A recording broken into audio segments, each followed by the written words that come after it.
Hello students, after a long time once again I am here with you. I am here with you and always with you to solve your problems regarding your examinations, regarding your studies or any other kind of queries.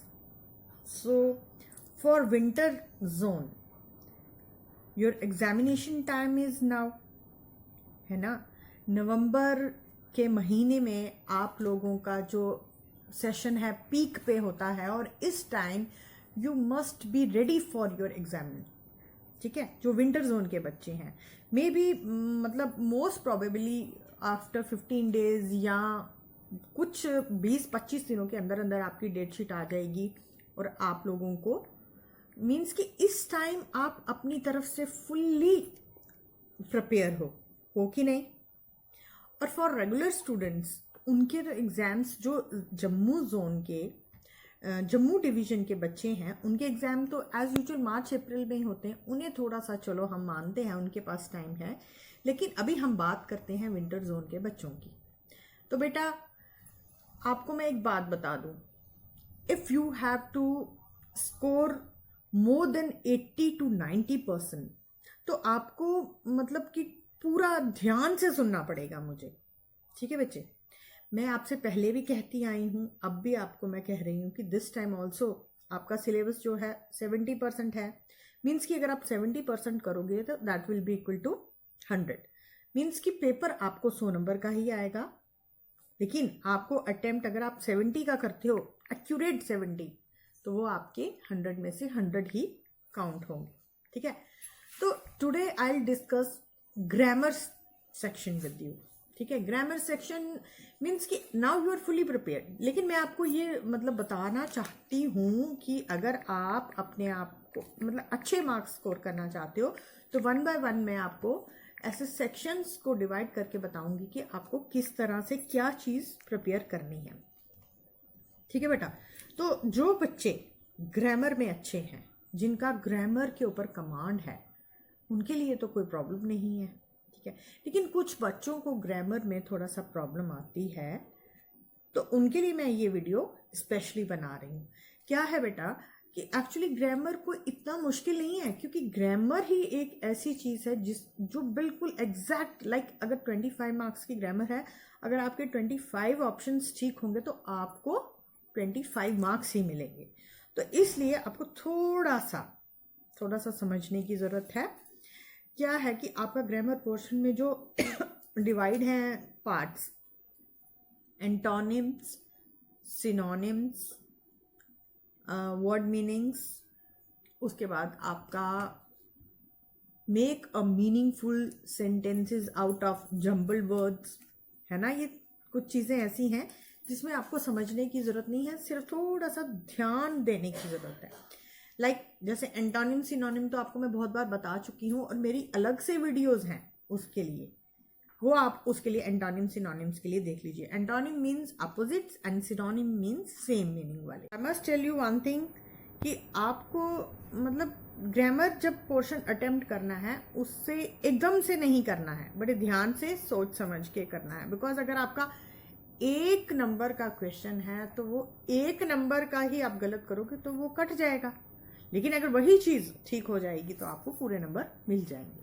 तो ठीक है, तो मैं बात कर रही थी आपसे किसकी, ग्रामर की जो छोटी छोटी चीज़ें हैं उनमें एक और चीज़ आती है पंक्चुएशन. पंक्चुएशन एक ऐसी चीज़ है जिसे आपने क्या करना है, उसमें आपको सिर्फ उसके सिंबल्स याद करने हैं. मतलब एक इतना तो आप याद रख ही सकते हो कि जब सेंटेंस स्टार्ट होता है उसको आप कैपिटल लेटर से स्टार्ट करोगे और एंड में क्या लगाओगे, फुल स्टॉप.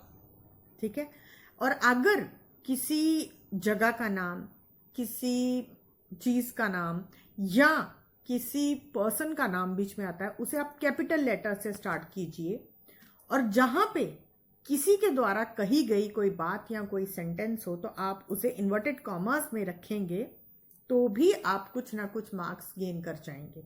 ये 3 मार्क्स का है, पंक्चुएशन इज फॉर 3 मार्क्स. अगर आप 2-3 जो सिंबल हैं पंक्चुएशन मार्क्स हैं उनका भी यूज करेंगे, नहीं आप अगर आपको समझ में आता है जैसे सबसे लास्ट क्वेश्चन होता है ये पंक्चुएशन वाला आपके बोर्ड के पेपर का। अगर आपको नहीं आ रहा, आपको पढ़ने से लगता है कि ये तो मुझे कुछ नहीं आएगा, ये मैं नहीं कर पाऊंगा, एटलीस्ट आप कैपिटल लेटर का यूज तो कर सकते हैं, लास्ट में फुल स्टॉप डाल सकते हैं, कॉमा का यूज कर सकते हैं, कर तो सकते हैं ना इतना सा, तो you will also get marks. Then also you will get 1.5 marks, इतना आपको मिल ही जाएगा। ठीक है, उसके बाद बात करते हैं आर्टिकल्स एंड मॉडल्स।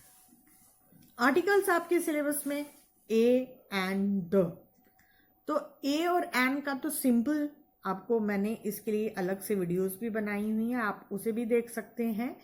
लेकिन आपको मैं बता दूं, बहुत सिंपल है। ए कहाँ पे यूज होता है, एन कहाँ पे यूज होता है, द कहाँ पे use, the is use always with definite noun. ठीक है, ये तो आपको पता ही है।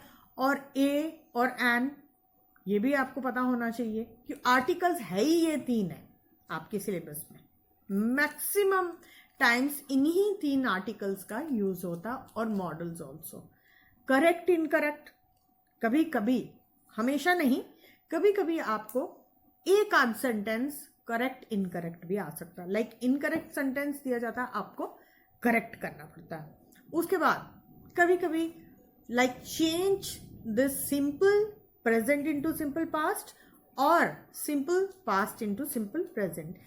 1 नंबर का मतलब कि ये छोटी छोटी चीजें जो हैं ये आपकी परसेंटेज स्कोर करने में बहुत हेल्प करती हैं।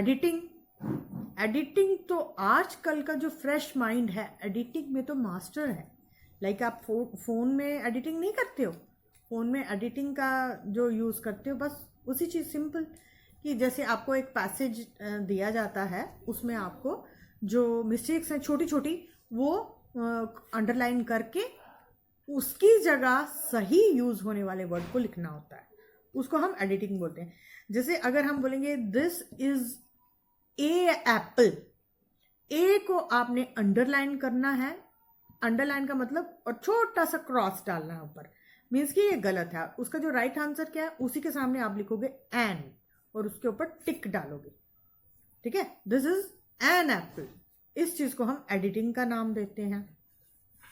तो बेटा इस तरह छोटी छोटी चीजें जो हैं ग्रामर क्या, अगर आपसे ध्यान से देखेंगे तो उससे मतलब आप बहुत अच्छी परसेंटेज गेन कर सकते हैं, सिर्फ ग्रामर के पोर्शन से ही। तो दूसरा एक चीज और याद रखिए, आपको reading is very must in language, because reading helps you to sort out your passages. Reading आप जरूर कीजिए, अपनी बुक्स की जो प्रोज, आपका जो स्टोरीज हैं उनकी रीडिंग कीजिए। इवन जो पोइट्री सेक्शन है उनकी पोइम्स की लाइंस को जरूर पढ़िएगा। पढ़ना, जो आपकी बुक्स में जैसे पैराज, पैसेजेस जो लिखे गए हैं, एक्सट्रैक्ट, वो जरूर, वो आपको बहुत काम आने वाले हैं, वो आपके लिए बहुत काम आने वाले हैं। मैं आपको हर वीडियो में ये बोलती आई हूं कि आप इसकी समरी जरूर समझिए। साथ ही साथ reading is very must in language, क्योंकि वो रीडिंग एक तो आपका पैसेज हो जाएगा उससे, बिकॉज जब तक आप कहानी नहीं पढ़ोगे तो आपको किससे पता चलेगा कि ये पैसेज किस कहानी में से है। जैसे मैं फॉर एग्जाम्पल, मैं ऐसे ही आपसे बात कर रही हूँ एक सिंपल सी, कि आपको एक पैसेज दिया गया है, उसमें किस्सा गौतमी नाम से वो जो पैराग्राफ है वो स्टार्ट है, किस्सा गौतमी। अब आप जानते हो किस्सा गौतमी कौन से लेसन में है? जब तक आपने लेसन की रीडिंग नहीं करी होगी आपको कभी भी नहीं पता चलेगा कि किस्सा गौतमी कौन से लेसन में से है। तो अगर आपने रीड किया होगा तो कहीं ना कहीं आपके दिमाग में बैठेगा कि किस्सा गौतमी वो जो था महात्मा बुद्ध वाले लेसन में है शायद। तो महात्मा बुद्ध वाला लेसन भी जब तक आपने रीड नहीं करा होगा आप को नहीं पता चलेगा। तो फिर आपको अचानक ही याद आ जाएगा वो सरमन वाला लेसन, सरमन एट बनारस, है ना, जिसमें महात्मा बुद्ध ने जो उनका पहला सरमन माने मतलब रिलीजियस टीचिंग, जिसे आप अपनी लोकल लैंग्वेज में प्रवचन या सतवा बोलते हो, जो फर्स्ट उनकी रिलीजियस टीचिंग थी जो उन्होंने दी थी, वो बनारस के वहाँ पे दी थी। बनारस में गया के नीचे वो वहाँ पे एक पेड़ है, उसके नीचे एक दिया था जिसमें एक लेडी का नाम है किस्सा गौतमी, उसके बेटे की डेथ हो गई थी और वो महात्मा बुद्ध के पास आई। उसे किसी ने बोला था कि एक ऐसा इंसान इस गांव में आया है जो मरे हुओं को भी जिंदा कर सकता है, लेकिन जब तक आप उसकी रीडिंग नहीं करेंगे कैसे पता चलेगा आपको, ठीक है। तो आपको रीडिंग भी करनी है, आप जरूर मेरे कहने पे रीडिंग कीजिए, तो that will prove very helpful for you, ठीक है। तो बेटा और किसी चीज के रिगार्डिंग कोई भी क्वेरी होगी, put your queries in comment box. और भी कुछ आप पूछना चाहेंगे तो मैं आपको जैसे टाइमली आपकी हेल्प करती आई हूँ और करती भी रहूंगी, because you people are my strength, you people are my support. Once again I am very thankful for your support and thank you once again and keep watching me.